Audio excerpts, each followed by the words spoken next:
ఎందుకయ నీకింత దయ శ్రీకాళహస్తి నిలయ ఈ మూగ జీవుల పైన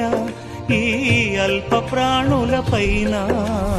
ఎందుకయ నీకింత దయ శ్రీకాళహస్తి నిలయ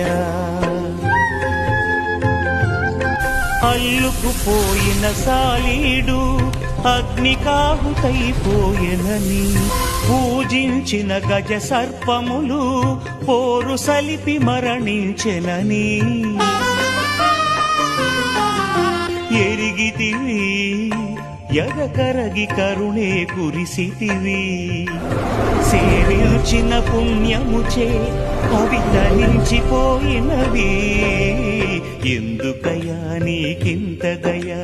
శ్రీకాళహస్తి నిలయ ఈ మూగ జీవుల పైన ఈ అల్ప ప్రాణుల పైన ఎందుకయా నీకింత దయ శ్రీకాళహస్తి నిలయ